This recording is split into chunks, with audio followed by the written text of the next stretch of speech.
नमस्कार दोस्तों। आप देख रहे हैं हमारे यूट्यूब चैनल जीके विथ नयन।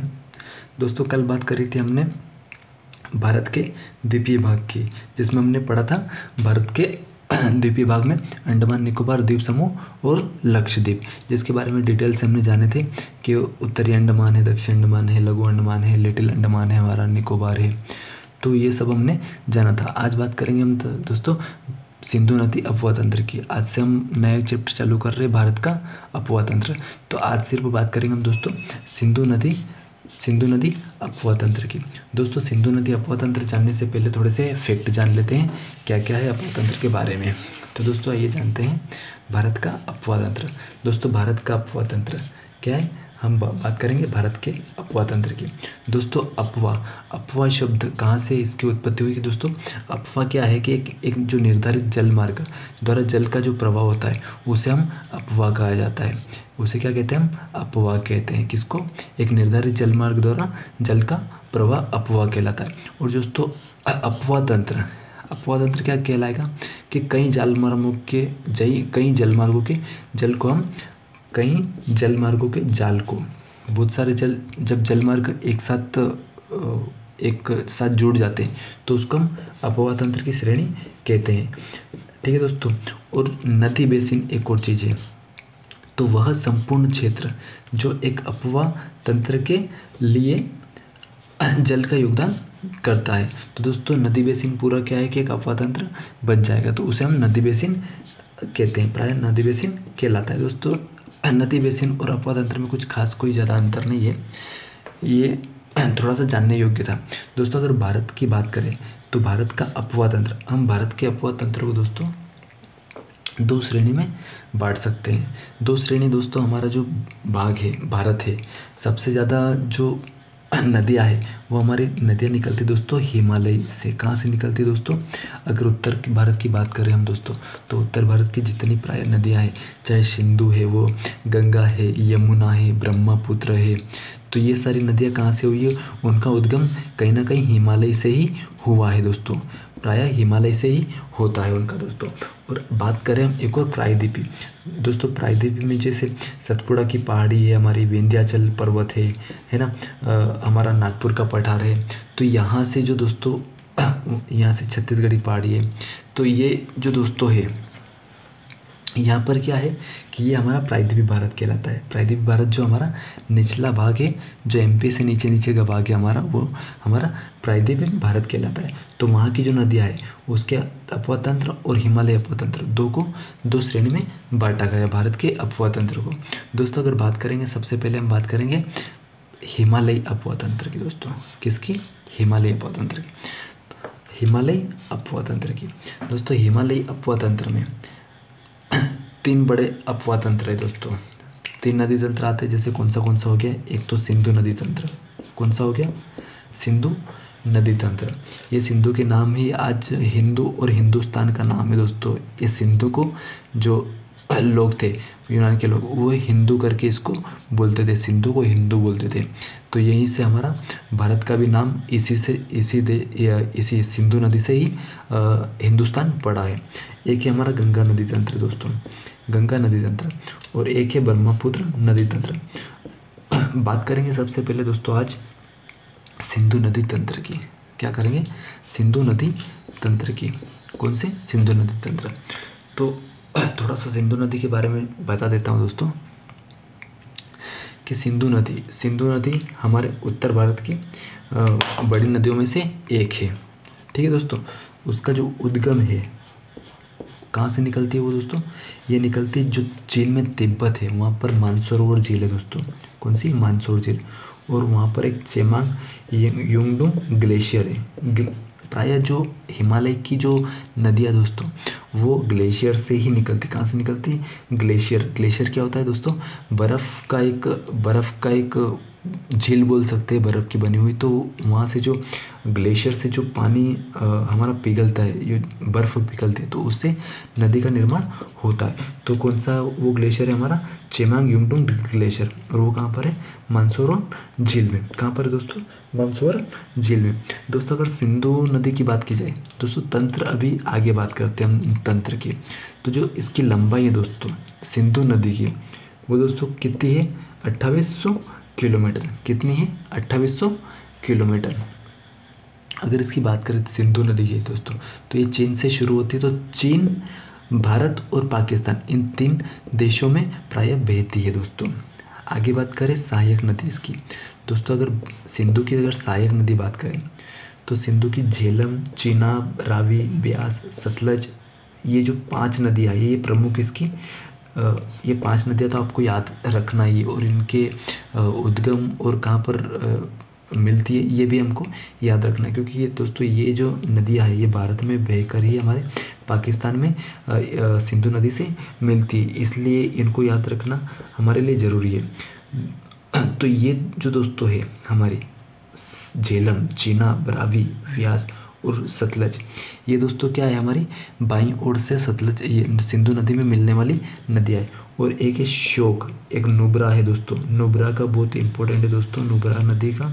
नुब्रा हमारी सियाचिन ग्लेशियर से निकलती है और सियाचिन ग्लेशियर से निकलती है। और ये इंपॉर्टेंट इसलिए कई बार पूछा गया है कि नुब्रा नदी कहाँ से निकलती है, सियाचिन ग्लेशियर में कौन सी नदी बहती है, कौन सी नदी का उद्गम स्थल है। एक गिलगित है दोस्तों, स्वात है, काबुल है और एक कुनर दोस्तों। तो ये जो यहाँ से है, कहाँ से, नुब्रा, गिलगित, स्वात, काबुल, कुर्रम, ये दोस्तों हमारी दाईं ओर से सिंधु नदी में मिलने वाली नदियों में से एक है। ये सारी नदियाँ उनमें हैं। अगर सिंधु नदी की बात की जाए दोस्तों, तो जो सिंधु नदी है वो सिंधु नदी अरब सागर की खाड़ी में हमारी कराची के पूर्व में अरब सागर में मिलती है। कहाँ पर मिलती है ये, अरब सागर में। कौन से देश में दोस्तों, अरब सागर की खाड़ी में, पाकिस्तान में मिलती है। आइए थोड़ा सा फैक्ट जान लेते हैं दोस्तों, हम थोड़ा मैप देख लेते हैं। सबसे पहले बात करते हैं सिंधु नदी की दोस्तों। यहाँ पर कहीं पर है हमारा चेमांगयुंगडुंग ग्लेशियर, जो मानसरोवर झील के अंतर्गत पड़ता है। और ये दोस्तों पूरा एरिया क्या कहलाता है, तिब्बती एरिया कहलाता है। क्या कहलाता है, तो दोस्तों देखिए यहाँ से यहाँ ये जो एरिया है, ये क्या है हमारी, ये यहाँ पर कुछ मिल जाती है हमारी अरब सागर से। तो ये एक नदी हो गई हमारी सिंधु नदी। और इसके जो बाईं तरफ दोस्तों इधर से जा रही, तो इधर बाईं इधर होगा इसका, किधर, इधर होगा। तो सबसे पहले कौन मिल रही है दोस्तों, झेलम। और झेलम किससे मिल रही है दोस्तों, ये मिल रही है अपनी चेनाब नदी से। और चेनाब में फिर रावी नदी मिल रही है। और जो सतलज नदी है वो भी किस में मिल रही है दोस्तों, ये हमारी चेनाब नदी में। और जो व्यास नदी है, ये व्यास नदी किस में मिल रही है, हमारी सतलज नदी में। तो दोस्तों 1 2 3 4 5, ये 5 जो प्रमुख नदियाँ हैं जो बाईं ओर है वो हमारी बाईं ओर है। और दाईं ओर की बात करें तो दोस्तों एक ये स्वात है और एक ये कुर्रम है। तो ये दोस्तों हो गई है हमारा जो ये एरिया दोस्तों, ये पीओके को छोड़कर, और एक इधर अक्साई चीन है जो चीन ने कब्जा कर रखा है। अक्साई चीन को दोस्तों हमारा भारत देश का जो अक्साई चीन है जो चीन के पास में है आज, वो दोस्तों इस मुल्क पाकिस्तान ने गिफ्ट में दिया है चीन को। तो दोस्तों वो हमने इसमें मैप में नहीं डाला हुआ है, ये मैप ऐसा ही मिला था दोस्तों। अगर वो होता तो वही डालता मैं, लेकिन वो मिला नहीं मेरे को, इसलिए ये डाल रखा है। तो दोस्तों कौन सी, एक श्योक है, एक गिलगित है, स्वात है, काबुल है। और दोस्तों अगर ये 5 नदी है जो, ये 5 नदी जो है, ये 5 नदी यहाँ पर मिलती है ना, उस स्थान को जहाँ पर मिल रही उस स्थान को हम बोलते हैं ये मिथानकोट। पाकिस्तान का एरिया है एक मिथानकोट। कौन सा, मिथानकोट दोस्तों, याद रहेगा मिथानकोट। ये भी कभी कभी क्वेश्चन पूछा जाता है कि 5 नदियाँ प्रमुख, सिंधु की प्रमुख 5 नदियाँ कहाँ पर उसका मिलती है सिंधु नदी से, तो वो हमारी मिथानकोट में मिलती है दोस्तों। सबसे पहले बात करेंगे दोस्तों हम, सिंधु नदी की बात कर ली हमने कि ये 2880 किलोमीटर है, मानसरोवर झील से निकलती है। कहाँ से, चेमांगयुंगडुंग ग्लेशियर से, ठीक है। और बहती है यहाँ पर हमारी झेलम है, चिनाब है, रावी, ब्यास और सतलुज, ये 5 नदियाँ इससे मिलती है बारी बारी। सबसे पहले झेलम, चिनाब, रावी, ब्यास, सतलुज।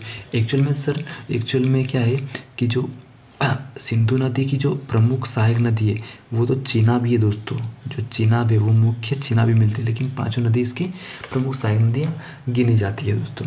ठीक है, आगे बात करते हैं। सबसे पहले हम सिंधु के बाद झेलम की बात करेंगे। सबसे पहले किसकी? झेलम की दोस्तों। तो आइए जानते हैं झेलम को, थोड़ा सा पढ़ लेते हैं दोस्तों। जो झेलम है, झेलम नदी, जो झेलम नदी है वो दोस्तों शेषनाग झील से निकलती है। कहाँ से? शेषनाग झील से दोस्तों। ये शेषनाग झील पड़ती है हमारे कश्मीर में, और ये बेरीनाग के निकट है। कहाँ पर है? बेरीनाग। बेरीनाग नाग जितने भी आते हैं दोस्तों, नाग पीछे अगर नाग झील आ रहा है, झील के नीचे नाग आ रहा है, तो वो सभी नाग वाले सब कश्मीर में ही आपको मिलेंगे दोस्तों। पाकिस्तान में चिनाब में मिल जाती है दोस्तों। ये जो तीन नदियाँ दोस्तों, एक झेलम, चिनाब और रावी, ये और ये इस चिनाब से मिलती है। ठीक है दोस्तों, तो ये याद रखना। मैं आगे और बता देता हूँ। बात करते हैं चिनाब नदी की दोस्तों। तो जो चिनाब नदी है वो सेकंड नदी है दोस्तों सिंधु नदी में मिलने। तो ये जो चिनाब है दोस्तों, ये चंद्र और भागा दो सरिता है, दो नदियाँ हैं। उन नदियों के रूप में बड़ा लाचा दर्रे से उद्गम होती है। कहाँ से? बड़ा लाचा दर्रा। दर्रे कौन से दोस्तों? बुर्जिल है, जोजिला है, बड़ा लाचा है, शिवकिला है। तो बड़ा लाचा कहाँ पर आता है दोस्तों हमारा? ये पड़ता है हमारा हिमाचल प्रदेश में। एक रोहतांग दर्रा पड़ता है हमारा हिमाचल प्रदेश में। जम्मू में कौन सा पड़ता है? बुर्जिल है, जोजिला है ना, और बड़ा लाचा, शिवकिला और रोहतांग दर्रा। ये तीनों दर्रे हमारे हिमाचल प्रदेश में पड़ते हैं दोस्तों। तो बड़ा लाचा से कौन सा है हमारा? चिनाब नदी का उद्गम होता है। किसके रूप में होता है? वो चंद्र और भागा दो सरिताओं के रूप में होता है। पाकिस्तान में सिंधु में मिल जाती है दोस्तों। एक्चुअल में जो चिनाब नदी है वही मिलती है कहाँ पर? पाकिस्तान में सिंधु नदी से। और ये झेलम और रावी है, ये चिनाब में मिलती है और व्यास मिलती है सतलुज में, और सतलुज वापस मिल जाती है हमारी चिनाब नदी में। आगे बात करें दोस्तों रावी नदी की। कौन सी? रावी। इसको परुष्णी नदी भी कहा जाता है दोस्तों। परुष्णी, रावी परुष्णी, परुष्णी नदी। ठीक है, याद रखिएगा, कहीं पर पूछा गया ये। अगर रावी नदी की बात करें दोस्तों, तो ये हिमाचल में रोहतांग दर्रा, अभी मैंने बताया दोस्तों, बड़ा लाचा, रोहतांग और शिवकेला दर्रा, ये तीनों दर्रे कहाँ पर है? हमारे हिमाचल प्रदेश में दोस्तों। ये हिमाचल कहाँ पर है? हिमाचल दोस्तों जम्मू कश्मीर से लगा हुआ हमारा राज्य है। एक्चुअल लद्दाख से लगा हुआ राज्य है, अभी लद्दाख हो गया है। रोहतांग दर्रे से उद्गम होता है दोस्तों। इनके जितने भी पांचों नदियाँ हैं उनके उद्गम याद रहना चाहिए दोस्तों, पूछ सकता है। ये दोस्तों पाकिस्तान में चिनाब में मिल जाती है। तो दोस्तों जो झेलम और रावी, ये दोनों किससे मिलती है? चिनाब में मिलती है दोस्तों। कहाँ पर मिलती है? चिनाब में मिल जाती है। ठीक है दोस्तों, आगे बात करें हम ब्यास की। क्या है दोस्तों? ब्यास। ब्यास है, व्यास है, तो इनको ब्यास भी बोला जाता है, व्यास भी बोला जाता है। वैसे ब्यास नाम है दोस्तों इसका, व्यास नहीं है, ब्यास है, लेकिन हम व्यास बोलते हैं। तो इसका रोहतांग दर्रा है। रोहतांग दर्रा भी कहाँ पर है दोस्तों? ये भी हमारा हिमाचल प्रदेश में ही है। कहाँ पर है? हिमाचल प्रदेश में दोस्तों। रोहतांग दर्रे के निकट व्यास कुंड से होता है दोस्तों। कहाँ से होता है? व्यास कुंड से। तो दोस्तों जो रावी नदी और व्यास नदी, कौन सी? रावी और व्यास। देखिए दोस्तों, ये जो दोनों है ना, ये पास में है। यहाँ पर कहाँ पर है? ये निकल रही है रावी नदी और ये निकल रही है व्यास नदी। तो ये पास में। तो यहाँ पर जो हमारा दर्रा है वो कौन सा दर्रा है हमारा? वो है हमारा रोहतांग दर्रा। तो वहीं से पास से व्यास कुंड से होता है। व्यास दर्रे की थोड़ी सी बात कर लेते हैं दोस्तों। कपूरथला में, कपूरथला कहाँ पर है दोस्तों? ये पंजाब है। पंजाब क्यों नाम क्यों दिया गया पंजाब को? पंजाब 5 नदियों की भूमि है, इसलिए उसको पंजाब नाम दिया गया दोस्तों। कपूरथला में हरिके दोस्तों एक स्थान है। क्या है? एक स्थान। हरिके बैराज आपने नाम सुना होगा। तो दोस्तों जो हरिके नामक है ना, ये सतलज नदी में मिल जाती है। कपूरथला में हरिके नामक स्थान पर ब्यास नदी सतलज नदी से मिल जाती है दोस्तों। अब आगे बात करते हैं हरिके बैराज से, थोड़ा सा इम्पोर्टेंट। जो हरिके बैराज है दोस्तों, हरिके बैराज का निर्माण क्यों किया गया था दोस्तों? हरिके बैराज के निर्माण से ही हमारी एक भारत की सबसे लंबी नहर कौन सी? भारत की सबसे लंबी नहर कौन सी नहर है दोस्तों? वो है हमारी इंदिरा गांधी नहर, जिसे राजस्थान की मरुगंगा कहा जाता है।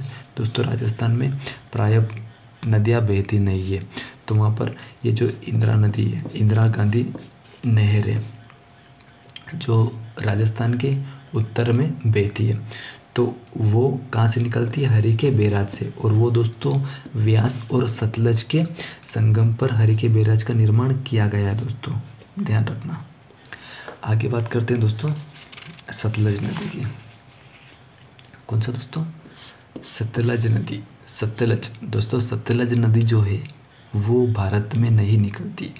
वो भी कहाँ से निकलती है? वो भी मानसरोवर के निकट से ही निकलती है, राकसताल से। कहाँ से? राकसताल से। तो दोस्तों ये जो 4 नदियाँ हैं ऊपर ऊपर की, कौन सी? झेलम, चिनाब, रावी, व्यास। लेकिन सतलज नदी हमारे भारत से नहीं निकलती। वो सतलज नदी निकलती दोस्तों चीन से। कहाँ से निकलती है? चीन से, मानसरोवर झील से। और इसी दर्रे जो शिवकिला दर्रा है दोस्तों, ये इम्पोर्टेंट फैक्ट है दोस्तों, याद रखना। शिवकिला दर्रा बहुत बार पूछा है कि चीन में निकलती है, तो भारत में किस दर्रे से?